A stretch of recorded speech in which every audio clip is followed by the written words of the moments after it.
Let's see, we are live. Yes, we are live. We are live. Sudha. Okay.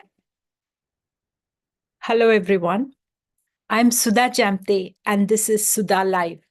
I've been doing this once a month. I used to do it once a week. So it feels like such a long time, and I can't tell you how much I miss you guys.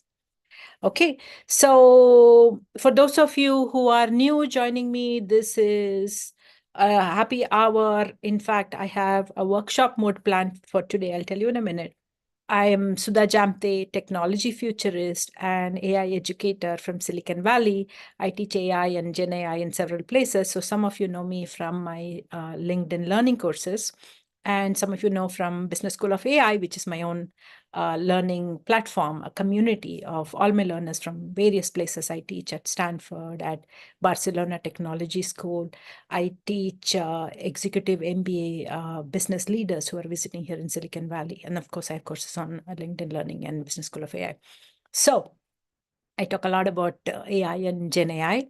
But what I'm going to talk to you about today is specifically, many of you have told me that you are career pivoting and getting into AI.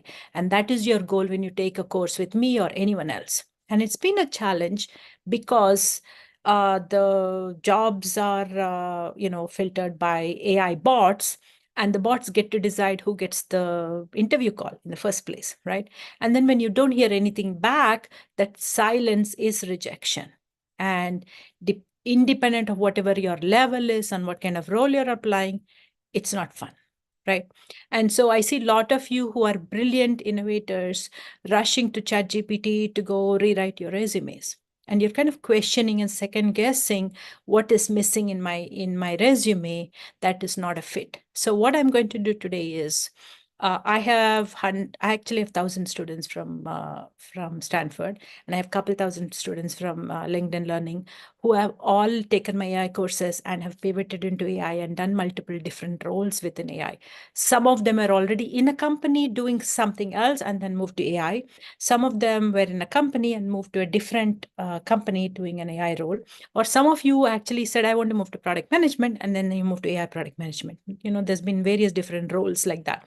So what I want to do is I have some jobs, AI jobs, and in my newsletter, I'm going to write that here, bit.ly/Jamthe newsletter.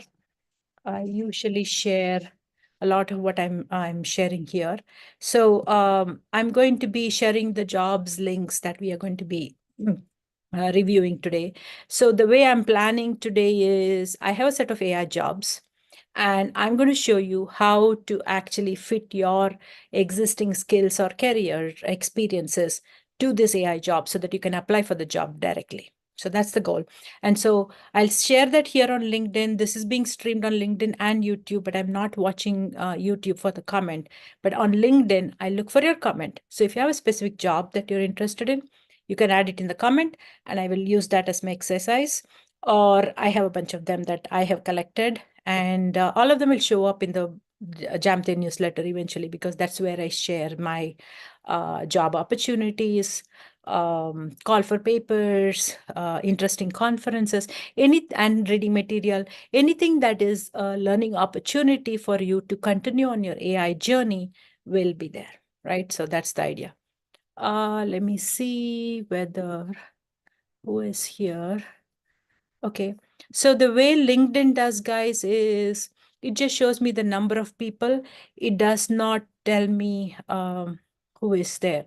So if you're watching on LinkedIn, you want to actively participate in this, the best way would be for you to add a comment. If you feel comfortable, especially if you're job searching and your boss doesn't know that, it doesn't matter, because this is about matching, keeping yourself marketable, understanding how jobs are becoming AI jobs. So let me tell you what that means.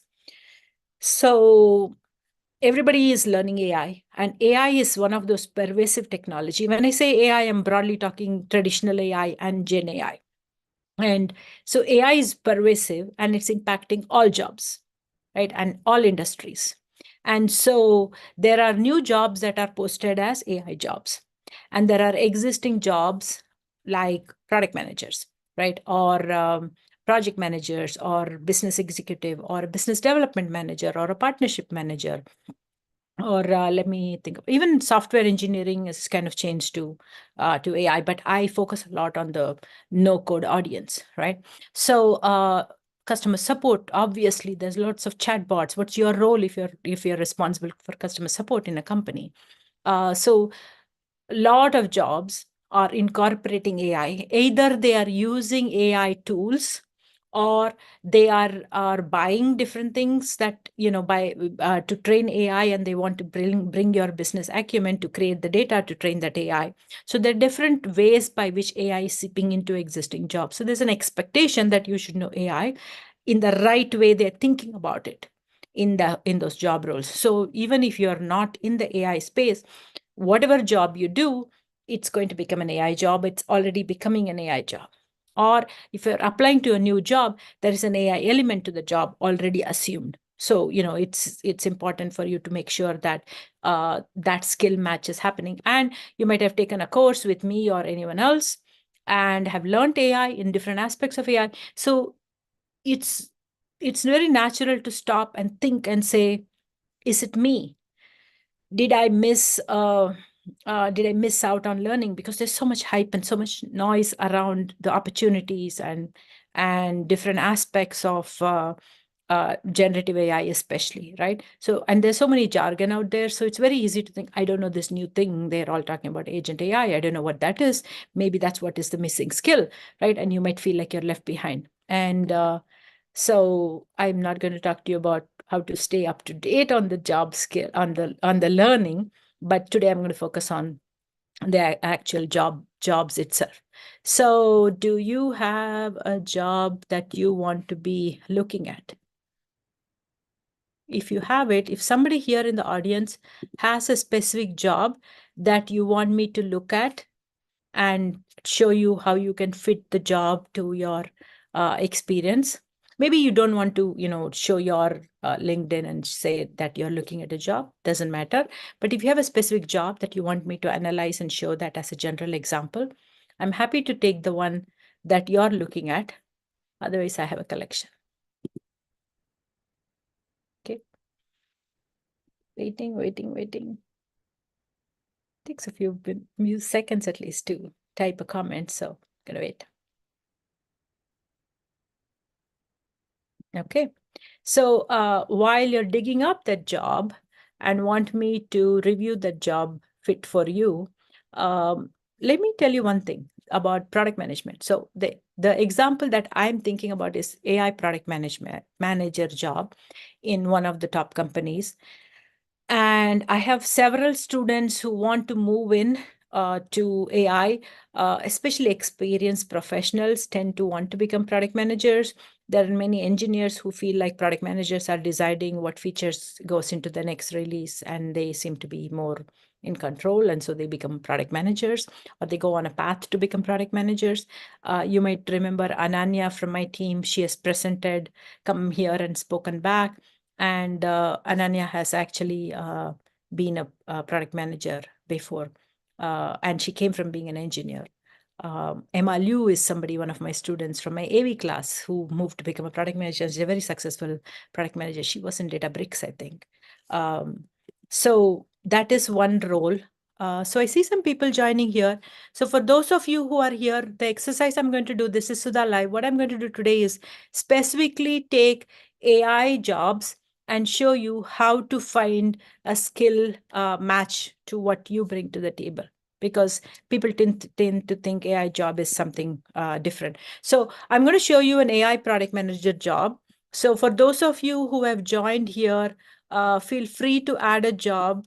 Let me make sure that I am seeing the comment. If I do not respond to your job already, it means I'm not seeing the comment. You'll have to type it again or give me some emoji and I'll come back and see it, okay? Because LinkedIn, the way it does it is it keeps running, and there's a little lag from my actual talking here to what I'm seeing on my LinkedIn screen. So if you've already typed something, I might miss it, but I don't want to miss it. I want to listen to you. I want to give you exactly the kind of job that you're looking. So For those of you joining new, I'm going to take an AI job and show you how to match it to your skills so that you'll be a fit for the AI job, right? And I'm going to take an AI product manager job. So let's take a step back, right? Product management is one of those roles which is very complicated. So here, I'm going to share my screen and I'm going to show you a product manager called Ranin Georgias. And Ranin has been working in my team recently. So many of you know Ranin from the newsletters that come, and the quality of my newsletters and my whole communication, everything has been revamped. So Ranin gets all the credit for that. But Ranin was my student at Barcelona Technology School, where I was teaching AI ethics, and she was studying masters in product management. So one of the things, Ranin is a freelancer, so she does work for me, but she also does podcast services. So she's an amazing person. If you have a podcast and you want help to get everything other than the interviewing and content piece that you're doing. So she's exactly 1 year since she presented her final project. That's what she's saying here. And today she's sitting as a jury member along with her professors in digital product management at Barcelona Technology School. I'm on the board of Barcelona Technology School. It's a fantastic school, and I teach AI ethics for several different master's program. And here is Ranin. So congratulations, Ranin. And the reason I wanted to show this, obviously, I like to show my students when they achieve anything, and that's bragging rights. I love it. But so Ranin's message here is, I strongly believe that when you start investing in yourself, the world opens up to you. That's a very good message. Thank you, Ranin. So one of the things that Barcelona Technology School is doing is they are taking the recording of teachers like me, and they are creating new courses, right, on demand courses for a next batch of students. So they have live lessons each year. They continue to have that, but then there are some students who like to join from remote and would like an on demand course which is not live course because of time zones and where they could join, and I'm sure it's at a different price point. And so they took that and they created new courses for them. And so they did this for digital product management courses. And who did they call to be a mentor for the students to call on? Because you're just going to give digital content is not enough. The students have to learn and need a mentor to ask questions and make sure the learning proceeds. And Ranin is one of those mentors that Barcelona Technology School hired from a previous batch. And so if you think about the skills Ranin brought, she learned digital product management. She's fantastic with copy and newsletter and marketing aspect of the podcast, which she's a natural in that. But she doesn't limit herself and say, I learned this. This is where I came from. This is what I'm good at. And she stops, right? Or she's not thinking. And we thought AI in every master's in Barcelona Technology School, we thought AI. And so she didn't say, okay, I want to do this AI thing. That means I'll do only this or not that. And she didn't limit herself. And that is something very important for a product manager, because a product manager is called the CEO of the customer. So when you're building a technology product, and it could be for a technology company, because an AI product manager for a technology company is different from an AI product manager. Forget AI for a minute. The product manager for a technology company like a Google or Amazon or Facebook or Uber or anything else that thinks of themselves as a technology company, and that's all they do. They create software, right? And Microsoft, all of them, all the technologies that you use. And then there are companies who are using those technologies and applying that in fintech, in healthcare, in manufacturing, oil and gas, in all kinds of industries. Or even in any industry, you might be using an HR software, marketing software, sales software, all of those for various different functions, legal and accounting. All of them are using some kind of technology that is created by a technology company. And then they are actually creating a product for their company using something from the technology company. So both are technologies, both are products, both require product managers. But what is the product manager doing? The product manager is saying, we're going to build this product, and this product is going to delight our customers. That's product management language. And I, for one, came from being an engineer, moved to product management, and then I moved along to various different roles. And in my corporate career, I ended up in analytics. But I've been a different kind of product manager and during different parts of my career. And what is fascinating for me is there is no one definition of product manager. Ultimately, the product manager represents the the customer. So when engineering says, I'm going to build this product, marketing says, I'm going to take this product to the customer. And these are the different segment of customers. And this is how I'm going to create channels to the customer. This is my marketing copy. This is I'm going to do event management, all the different aspects by which marketing is going to reach the customer. Engineering, let's say, here's the front end, this is the back end, and this is the interface, and this is the automation I'm going to create, and this is the product, right? The product could be a web front end, it could have a mobile app, it could have, mobile web.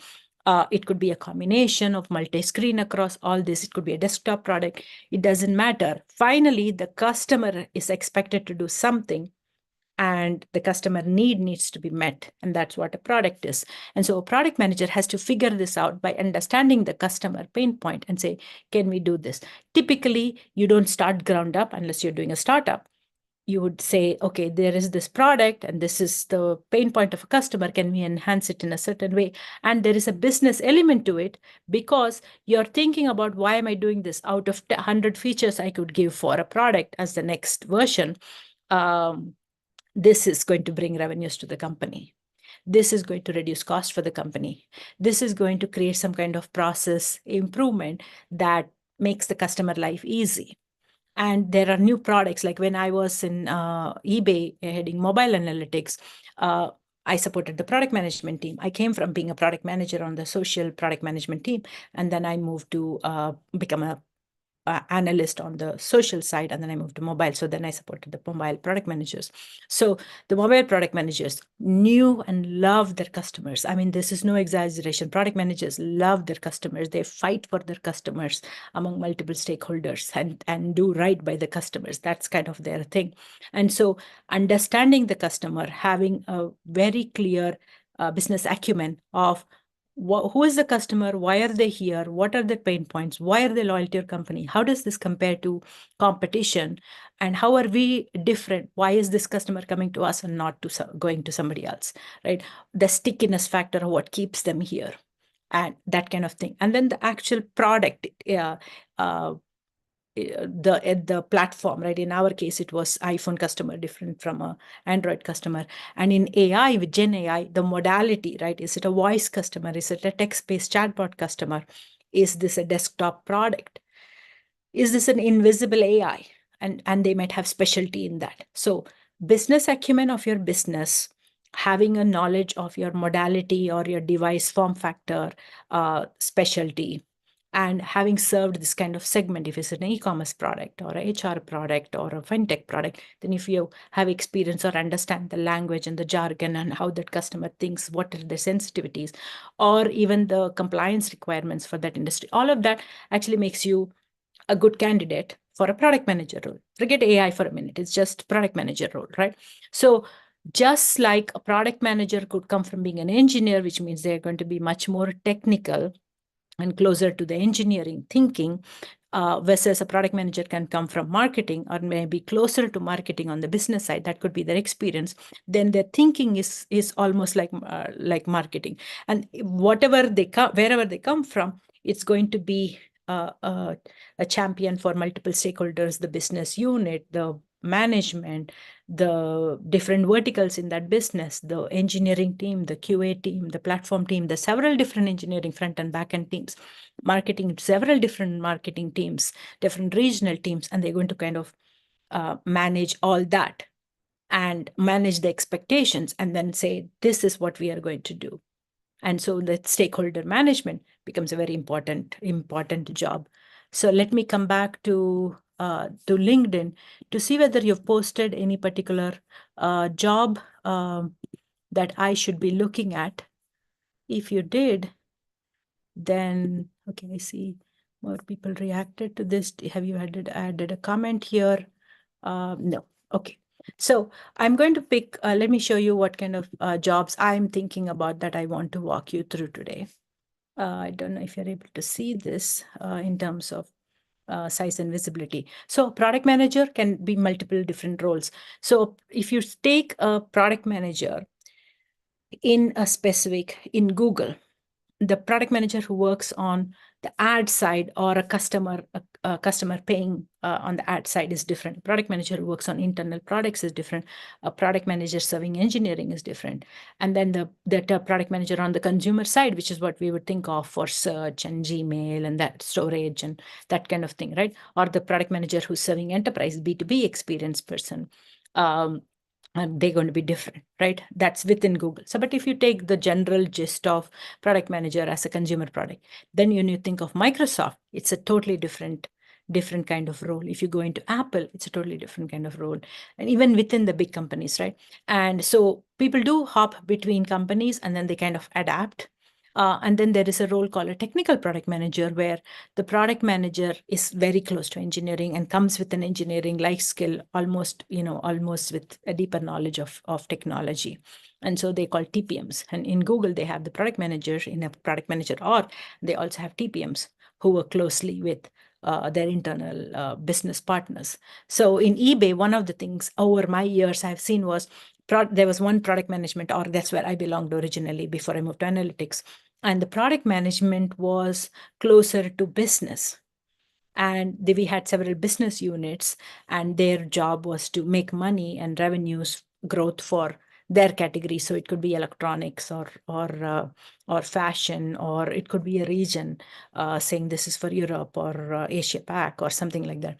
And so it was closer to the business unit, and that's where they belonged in the BU, as what we call as BU, and they were very BU focused.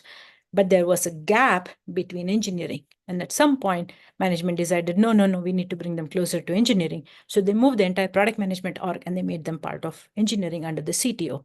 They're not part of engineering org, but and closer to engineering under the chief technology officer. So now they became too close to technology, and they started creating a gap with the business side on the marketing people and the business unit people.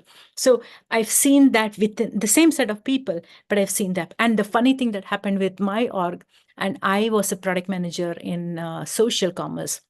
And at some point, management decided we cannot have social commerce product managers as their own separate org, and they need to be embedded in all the different product teams. So there are people who are building product for electronics and fashion and various different other products within eBay, and they split us up and they put each of us in one org so that we were the embedded social product manager of the other product. So there was a product manager, and then we were the social product manager. There was a mobile product manager. So now they are AI product managers, and then every job has a little bit of AI. So I hope it makes sense. And I'm just talking about product manager, because I said I'm going to take that as an example. If you want to take a customer service role, if you want to take anything else, right? I'm going to show you some other thing like a operations strategy and operation associate. I have that. There's like a Gen AI strategist. There are a lot of these jobs, and they all look scary if you've not done that. So I have a Gen AI course. In fact, I've changed all my AI courses across the board wherever I teach to Gen AI because people ask for that. And for general AI courses, I teach like traditional AI compared with Gen AI, and then I focus a lot on Gen AI because that's the future. But I have a 15 days Gen AI course on Business School of AI. So on LinkedIn, if you're on LinkedIn, just go to LinkedIn, Business School of AI. That's my platform for my students. You will find the latest course. I'm not going to market that course to you just now. So that's a way to learn. But assuming you know something, you learned Gen AI from anybody with me or anywhere else, or you're reading enough and you're knowledgeable. Now you're ready to apply for a AI job. Let me look at you here on oh, I see more people on LinkedIn. So guys, I'm talking about how to take an AI job and match to your skills to make a fit. And I took AI product manager as an example. So far, what I've done is I've just said the product manager has various different definitions in various different companies, even within the company. And an AI product manager is going to be an existing product manager or a product manager who is got an AI added to their job description. Okay, so what I'm going to do is let me show you the list of jobs that I've shortlisted for you. Give me a shout out if you have something else in mind. Let me see if this is the screen. Yes. So what I've done is I've collected a bunch of jobs, and these are some calls that is going out, like a tech policy fellowship, call for paper from the United Nations University Institute in Macau. So I'll be sharing this in my newsletter because I tend to share various different resources that helps you with your career pivots and your general career growth. Okay, but today I'm going to focus on jobs. So let's stick with jobs. So this is a set of product manager jobs that I collected. So this is a very obvious one. It says product manager, comma, AI product manager. Very juicy looking, right? And so let me go there. Am I on that window, guys? Are you able to see that? Let me stop and share that in case it doesn't show that. Okay, so for those of you who are on LinkedIn watching this, I see the numbers go up. So you have to tell me in your comments whether you're seeing this, right? You are seeing uh, the job that I'm sharing right now. Okay, give me a thumbs up. I see there's a little lag between what I was showing and what is on LinkedIn here for a minute, okay? So I'm going to come back, share the screen of this AI product manager job. Where is the AI product manager job? It showed up. So as soon as I clicked it, 1 second, let me close all my other useless windows. That's distracting me. Okay. And what I have collected for you is a bunch of different jobs. Okay, so there's a product manager. Let me do this. Is this the one? Yes. So product manager AI platform. No, it was not AI platform, right? It was AI product manager. So that's a different one. Let me go back to the window, open that job again. I see it. Oh, it says product manager AI, but it is AI. It is AI platform. That's the same right one. So here I have product manager. It says product manager AI product manager, but it's actually AI platform. So if you are looking for a job fit for yourself, the first thing you would do, you'll say, AI platform. What are AI platforms? Do I know AI platforms? And then you will have your own thought process of, does OpenAI count as a platform? Does Gemini count as a platform? Is this platform meaning like some cloud platform? Is this AWS? Oh my God, I don't have that experience. So we tend to limit ourselves. So the starting point is just breathe and know that you're already qualified. If you're a product manager, if you have enough experience in industry building anything remotely closer to a product, or even if you're a project manager, even if you've done program management, even if you're coming from consulting and helping client build solutions, you are going to be more than qualified. Let's check it out. And they've given a big salary range. That's pretty tempting, right? And so one of the things I tell my students is, even before you apply for a job and get ready for the job market, you should go through this exercise and look at some jobs that look like they might be a fit for you and check the skills, because you might have the skills, you might not be communicating that, or you might be missing one skill that you can take a course easily in 15 days. You might be ready for it, right? You never know. Sometimes it's a question of your confidence, and sometimes it's a question of the communication, right? So you don't need to run to go redo a resume. So here they're saying product manager AI platform, and it gives the detail about the company. And because it's its platform, what it means is it's our infrastructure organization, serving as the backbone for Netflix, growing scale and boosting the productivity of the technical talent. So this is a job platform, which is very interesting, right? And they say they have like machine learning practitioners, data scientists, and engineers across their consumer and studio business. So it's the business side and the consumer side. It bridges both, right? So it gives all the details, what the opportunities, and then you read through it. This is where it gets super scary when you start saying, okay, what are they doing? You'll understand customer needs. So forget AI for a minute. Forget that this is AI, right? If you start reading it, It reads like a typical product manager role. You understand customer needs. So I spent some time talking to you about the core role of a product manager and how it could be bent closer to the business side or a B2B side or consumer side, right? Or an engineering side, right? So you could come from any of them and you can move into any other direction if you want, because you're a product manager, right? And we're talking product manager. We can do this with strategy jobs. We can do with BD jobs. We can do with anything else, okay? So you know what your core skills are, what you bring to the table. In this case, you understand the customer needs, you do product analysis, you understand industry innovation to drive product vision and strategy. All those things are very good, which is standard product managers. Partner closely with senior management and engineering team. Align with stakeholders on vision. There's nothing new. Product roadmap, product vision, foster metric driven environment. So they're saying we want you to be very metric driven. Product managers, it's not data driven. Product managers have defined the metric. So in an AI product, you can stop and say, I'm very metric driven and I define ROI for my product. What does this mean for AI?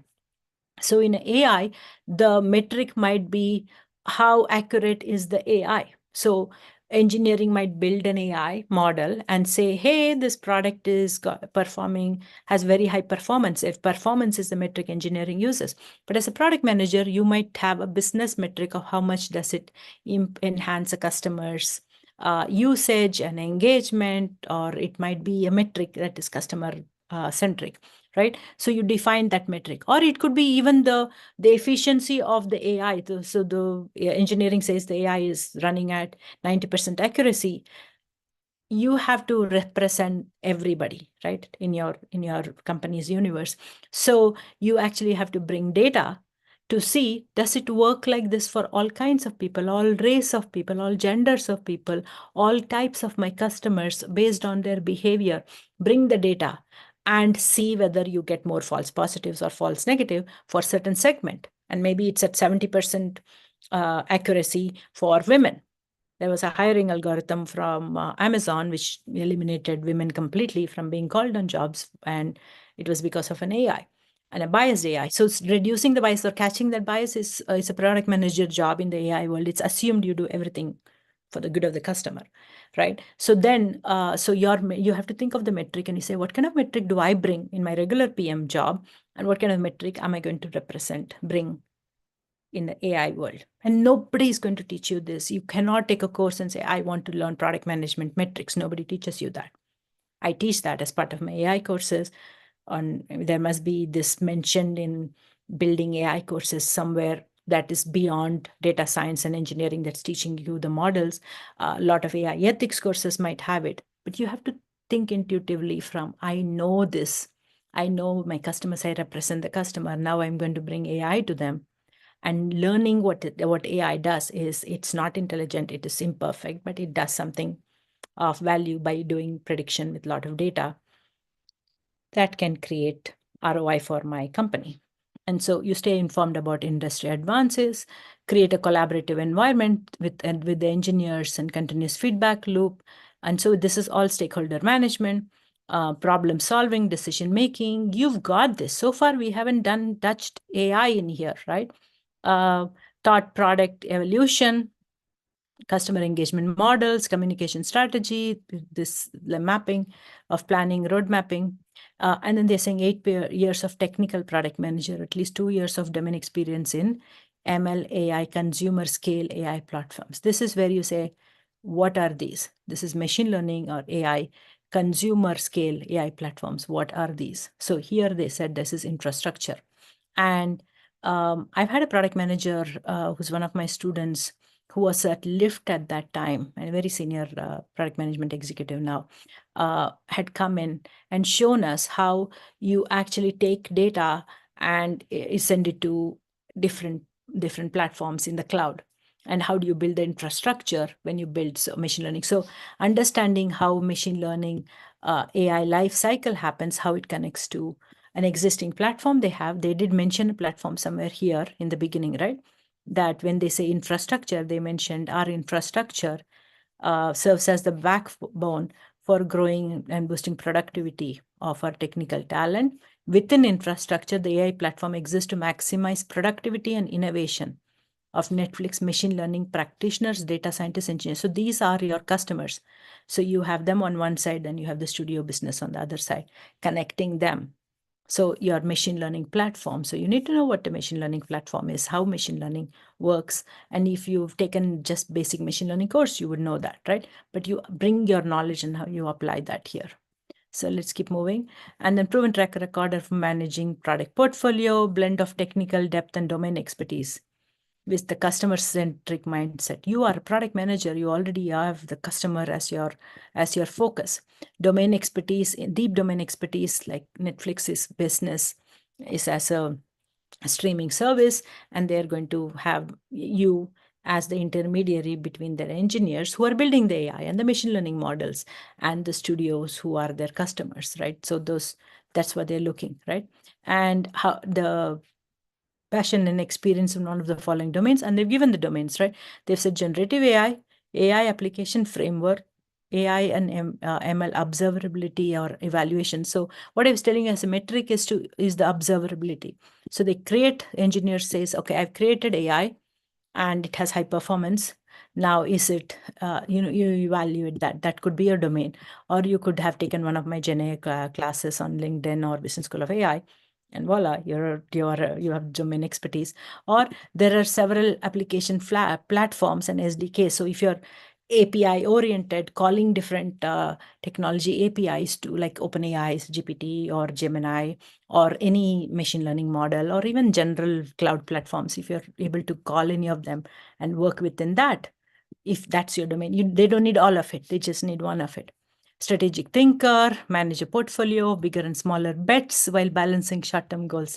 That choice of word is very interesting. Comfortable applying a combination of qualitative, quantitative methods to define success. Goes back to metric, because you get to define metrics of success because you're a PM. Leverage product intuition and judgment these are all soft skills, right? Curiosity, ask why, excellent communication skill, whatnot. So I'm actually going to put myself on the spot.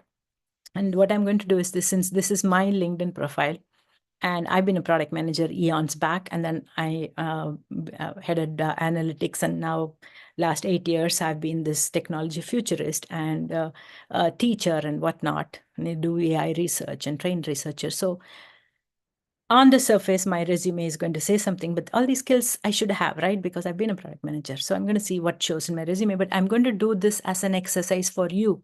So we took one job, read through it, checked off what do I know from my existing role, what business acumen, what AI do I mention? They mention, do I have it? Do I need to go get a course or upskill myself? You need to have that, right? Then this is an exercise of matching your experience or resume to the job. So in this case, they're saying 5 skills are on your profile. So they're saying communication, generative AI, machine learning, product management. These things are already, according to them, on my profile. Like this, when you go to your LinkedIn, and I think I have a premium in LinkedIn, so it's doing this for me. You can do this manually also, right? You list the skills and you can do that. The LinkedIn premium is showing me that. So it's saying, see, 5 skills are found and they match this associated with the job. Customer focused service, domain expertise, problem solving. I'm sure I have problem solving. If I add that, it would say, okay, go to your experience base and show me where you have the experience of problem solving. And I'm going to say, I did problem solving at Barcelona Technology School. So you can add that to whatever your job is, right? Let me go back to that skills they were showing. Oh, they closed that? No, skills associated with the job. So they've added problem solving. So you see the point. So if you have already done that, product vision, I'm sure I had product vision in one of my past jobs and as in leading social commerce as a product manager that I was telling you about. And this is done, right? I'm not going to add more skills. So you get the point. You comb through this manually, and then you look at the skills. And then the interesting thing that LinkedIn is doing these days is, this is what the job is asking. If you comb through the jobs, you can do this manually, and you can actually see where you're a fit and make sure that's added to your LinkedIn, right? So that it will be matched. Even LinkedIn, when it shows to the recruiter who are the top candidates, it's going to show you in that list, right? But they also are saying there are 3 skills found on your profile that match the skills for other applicants have. So this is I think this is basic and this is the premium piece. So what they are doing is they are actually looking at other candidates on people who have applied for this job, who you're going to compete with, and they're saying additional skills that other candidates have. These are all the basic skills that you're supposed to have, and I can find it in my other jobs and add it, okay? And then it says other skills, and it says artificial intelligence. Match the skills that other applicants have, and out of that, I have artificial intelligence, leadership, and management. And it says, I worked in analytics. I should have data analytics, right? But I don't seem to have added that in my LinkedIn in a very obvious way. Project management, product management is not very different, right?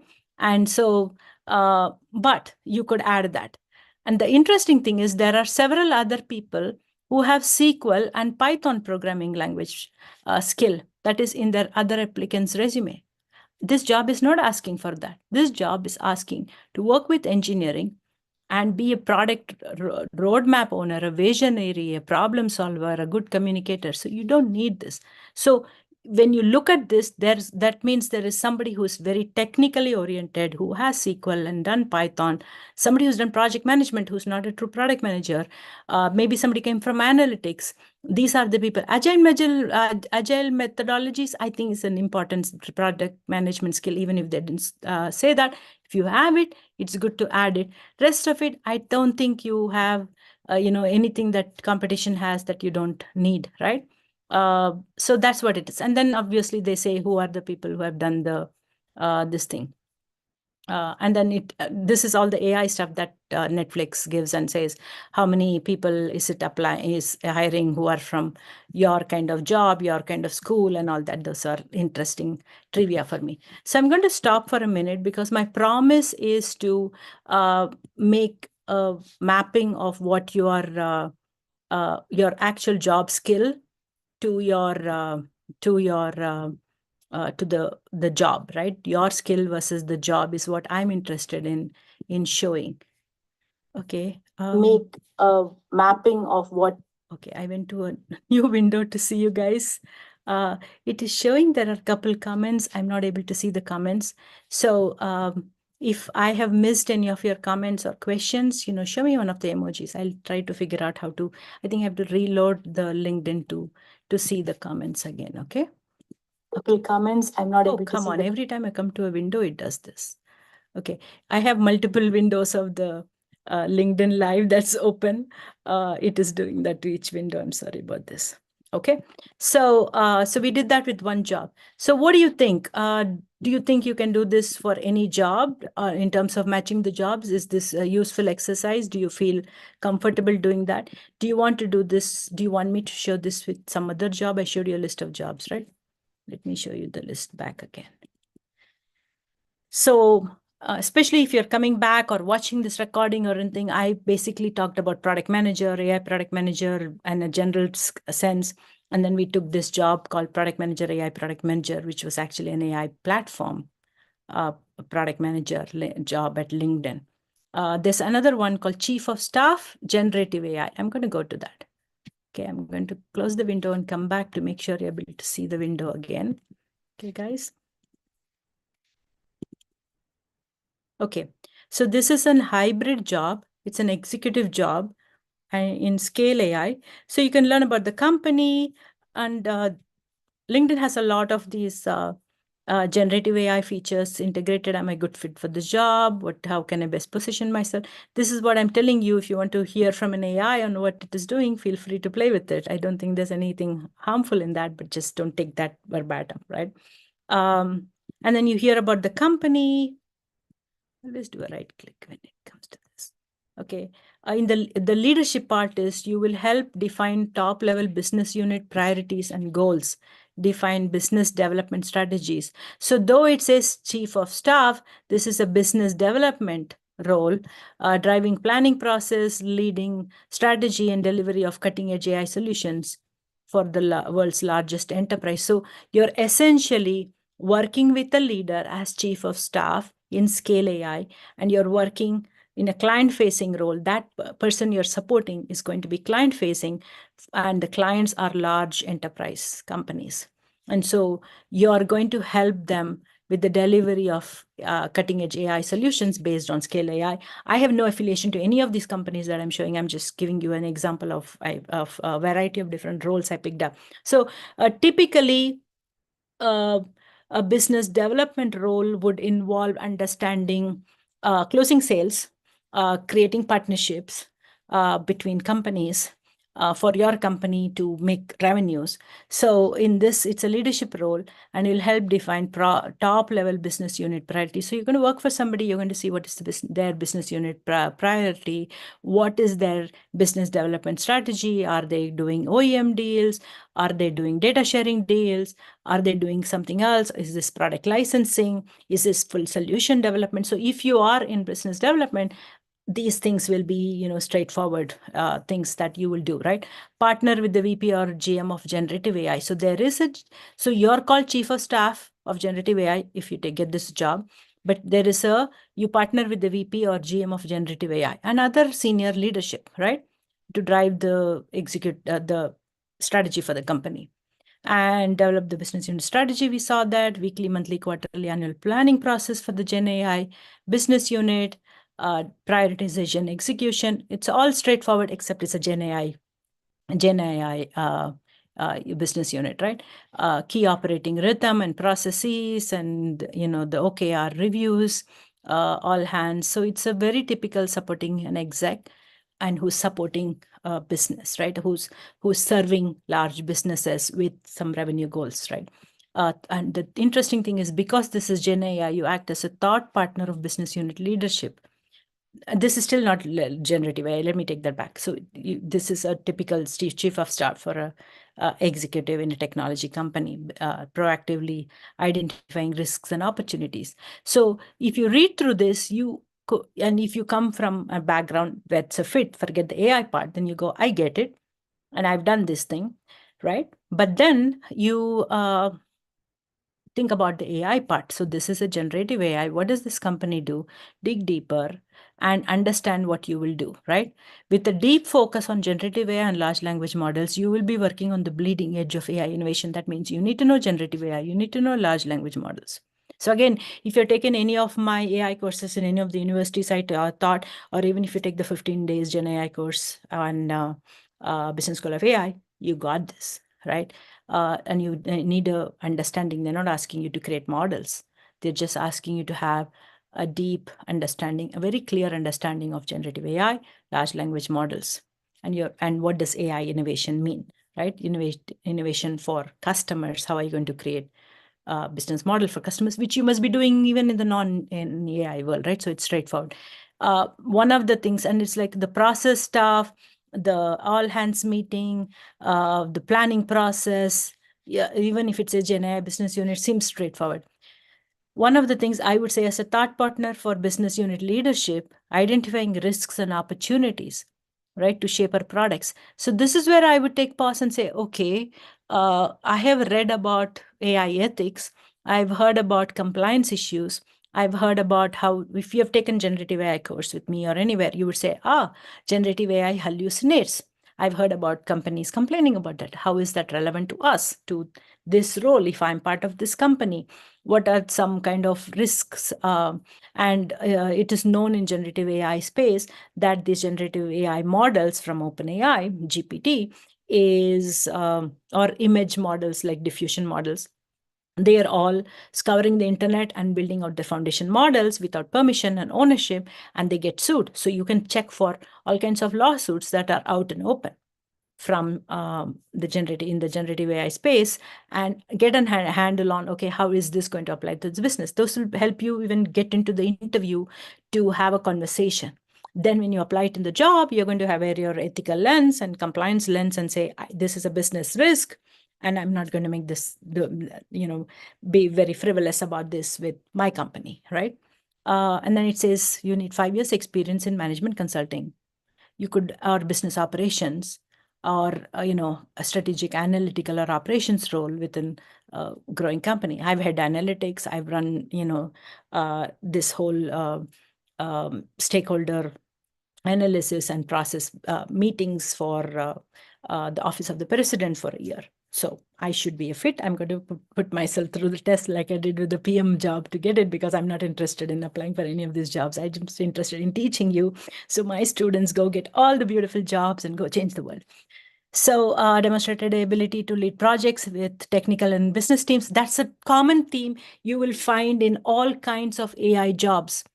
AI is never built by one team or one kind of role or one kind of profile of people.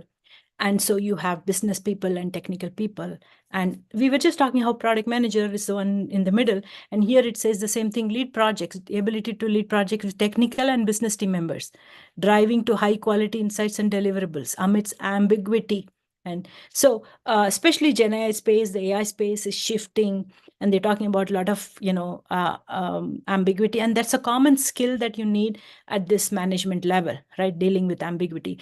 In fact, there's a very good podcast by Christian Mastrodonato on this managing change and managing ambiguity. Dealing with the unknown is a very important skill as you grow up in management. I'm going to put Christian's name in tag it so that you can follow Christian and find his podcast also. So far, is there anything that's like AI that's jumping at you that you think that you don't have? So experience with large language. So when they say experience with large language models and generative AI, people tend to think, oh my God, I've not done anything hands-on. I've not worked on a project. I've already worked in a company building large language models or building with large language models or in generative AI. I'm not qualified. Or they will start having that nagging doubt. And when the AI bot does not call you because of some other filtering that you're missing, you would say, I don't have this experience. So it's important to think about, they're just saying nice to have, first of all.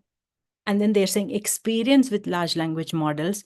They're not saying 5 years experience, 5 years building the large language. You can't get 5 years experience building large language models, because Gen AI picked up ChatGPT, came alive in November of 2022, I think. So it's not very far off, right? And so it's actually, I published my book 2022 November is when ChatGPT launched. Now April of 2023 is when I taught the spring batch of AI at Stanford, and I had to change my entire syllabus to Gen AI, and my book became a textbook. That was one of the first Gen AI books. And now looking back, I'm actually working on updating that book to a new edition, because a whole bunch of things have changed in the Gen AI world. So you can't have too much, ask for too much experience. More than 2 years experience is a joke, right? But they're also talking about experience with large language models. I believe if you can show a project of something you've done hands-on, you'll develop the confidence on choosing between different large language models, what is open source, what is closed platform. I say that in my book. I teach that in my classes, even in the 15 days Gen AI course that I'm talking about on Business School of AI. That's available.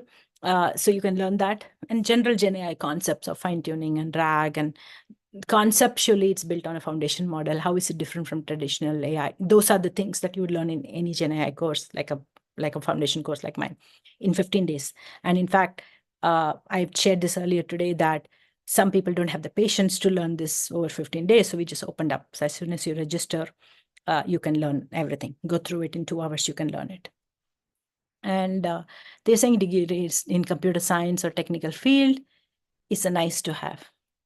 It is not a must have. I don't think for a business development person to be truly successful can be the kind of skills they're talking. With the chief of staff, you need very solid people skills, very solid business operation skills, communication, prioritization, leadership, real people leadership, right, is what you need. Okay, so I'm going to go through this thing, and it says, okay, 3 skills match on your profile. So executive level communication, generative AI, of course, large language models. I have done annual planning. I've done language modeling. I've done large language systems, like learning management systems. Learning management system is what I do because of teaching at universities. I don't know why they are asking for learning management systems here. Management consulting, I've not done KPIs, offsites and timelines and all that. Additional skills, business strategy, leadership management, things I have. Business development.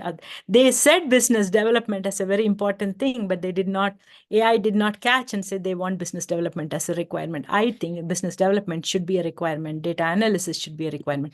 I'm going to just show you how you add one of the skills. So I'm going to say data analytics, and I go to, what is the job? Lead global business performance reporting for the office of the president of eBay. This was like a $70 billion business. And, I helped define the KPIs and run these weekly meetings connecting to 64 different analytics orgs. Okay, so then you see what are the other skills. This is what the other people bring, the skills, whether you have it, right? Microsoft Excel, they have it. And project management, program management, I don't think you need to do that. So you get the ideas, that's how you map it, and then you do your thing. And so one thing that I saw in this particular job is that they said you want experience with large language models and Gen AI. In all the others, they want you to have a general knowledge. So I'm going to show you something else. Where is it? So I'm going to go to Business School of AI. So you can just follow Business School of AI on LinkedIn, because that is my community of all my learners, and you're going to find everything in there. Okay. Let me go to LinkedIn for a minute. I'm seeing if you guys have any questions, then I will specifically answer that. Thank you guys for all of you who are reacting to this and engaging with me. I appreciate this. So this is me. Business School of AI is my community of learners. Oh, it's just showing me. It's not showing Business School of AI. So I'm going to search for Business School of AI. Business School of AI. Somebody told me that they did not know Business School of AI was my platform.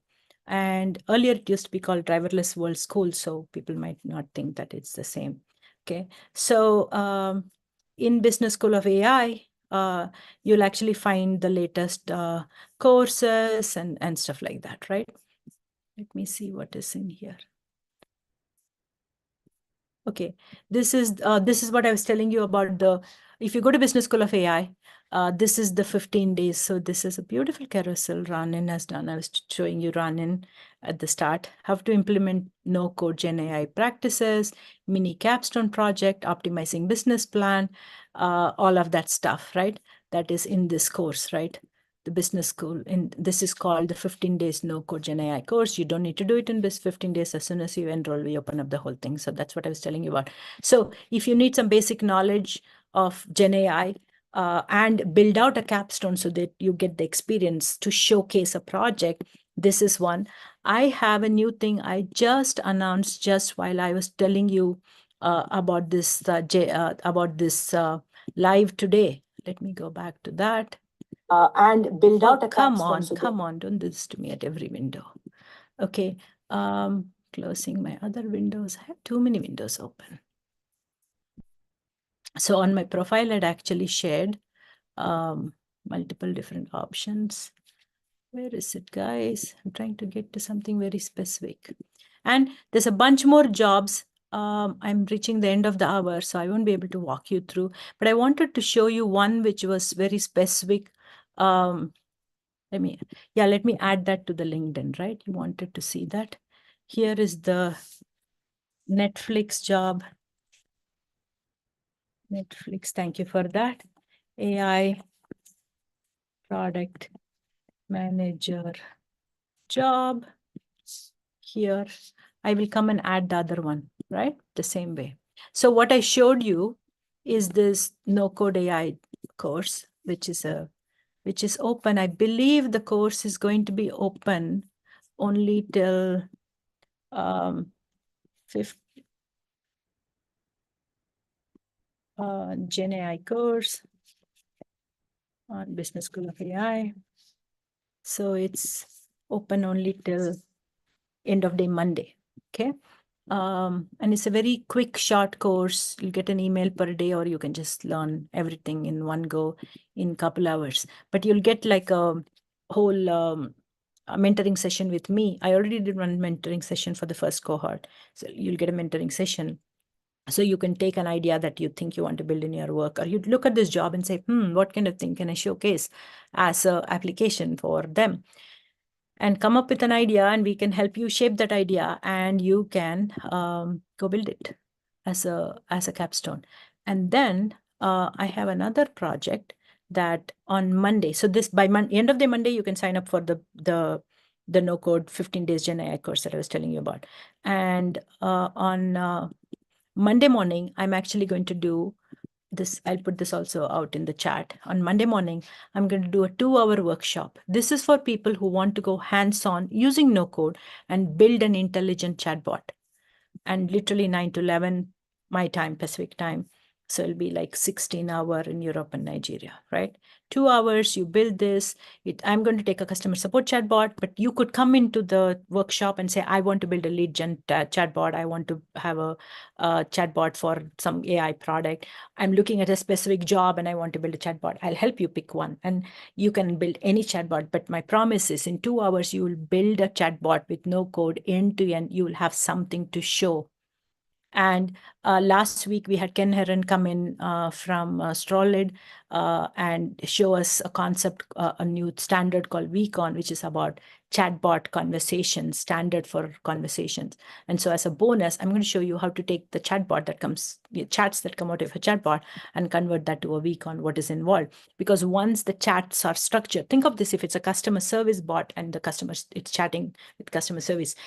This morning I had to chat with GoDaddy because they renewed something for me, one of my products, which I didn't want. So it was like $100.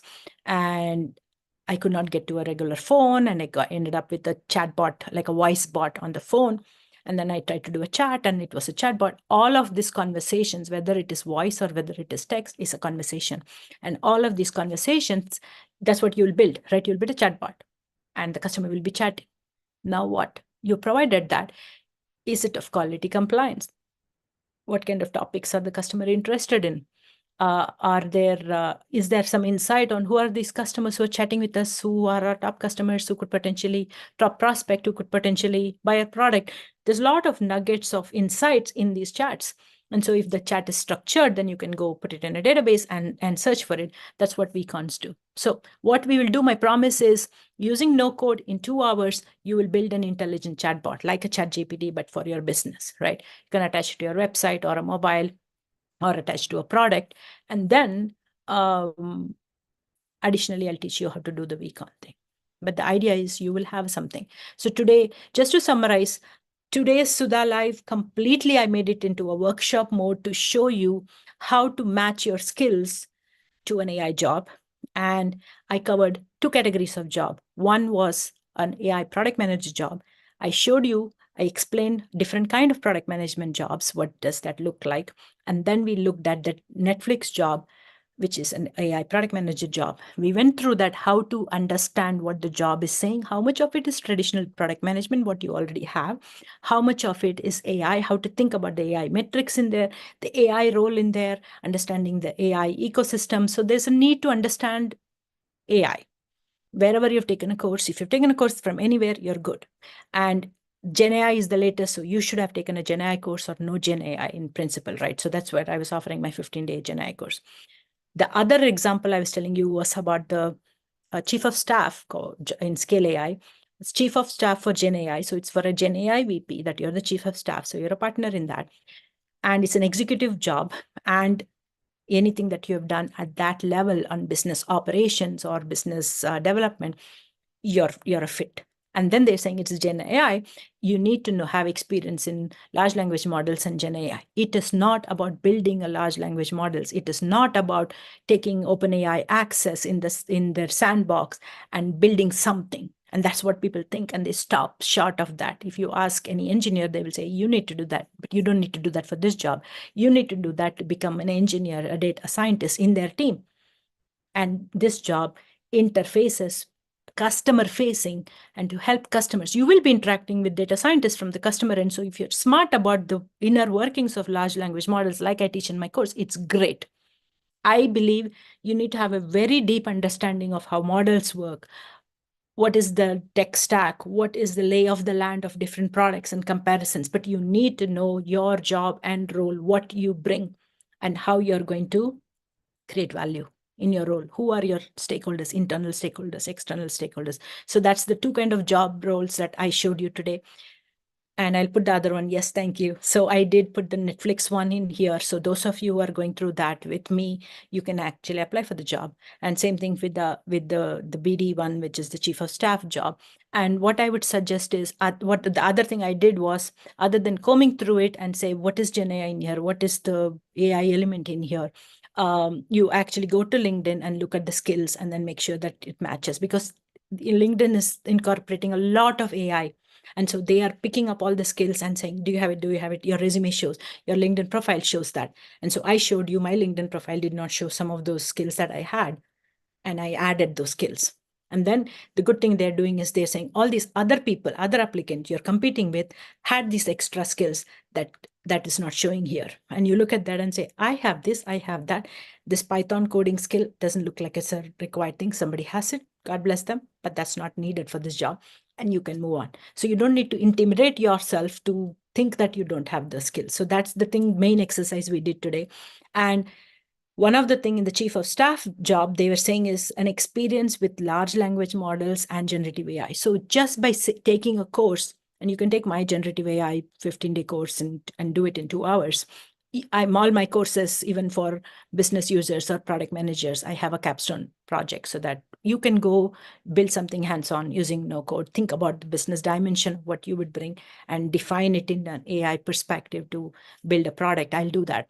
And then I was just telling you about the build the intelligent chatbot in 2 hours workshop that I'm going to do on Monday.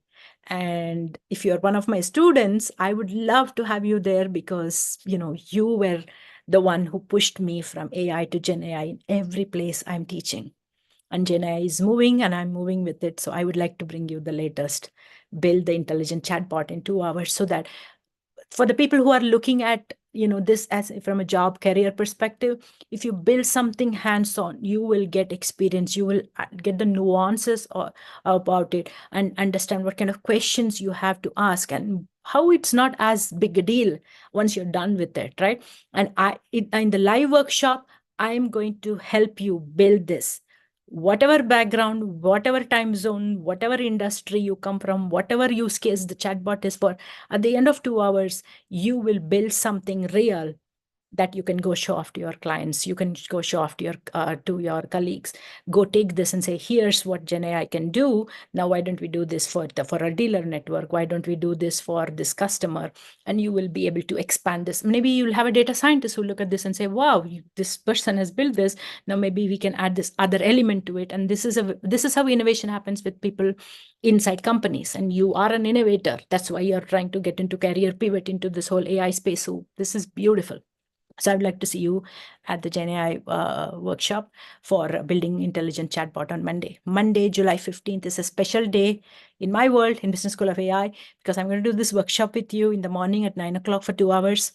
And then the end of the day on July 15th, all in Pacific California time, the 15-day Gen AI course is going to close. I've run that course for kept it open for registration, and I've had multiple cohorts of people, and I'm going to close that by the end of day Monday. I am not going to offer that course because I want to move on to build intelligent chatbots. I want to offer agent AI. I want to offer other interesting things for you. So if you're serious about a Gen AI course, that's the one for you. So with that, I'm going to close out. And those of you who come back and watch this, if you have this experience, you don't need my course, no problem. But I would love to help you on the fit for a job. If you are my student, I love you even more. So if you're looking at any job, post a job here. If you're following me in any of my newsletters or in Business School of AI on LinkedIn, message me. And if you don't want to make it public, I will help you if you're thinking of, hey, this is the job I'm looking at, and is this a fit? I will help you with that, because I want all of you to get into AI jobs, because it's cool, it pays a lot, and there's interesting, fun things to do. And I want all of us with various different backgrounds to come in to make AI, enrich AI to truly make it intelligent. That's my calling. So I would love for you to get the AI job that you're eyeing. So I'm here to help. Remember that. Okay. So with that, I'm going to wrap up. let me give you, yes, let me post that other job I was telling you, the link for the chief of staff. And it's a hybrid job. I just noticed that. So that might be interesting. Let me post that. Okay, guys, I'm going to sign off. Thank you, everybody who's been here patiently hanging around and engaging me on this. I appreciate that.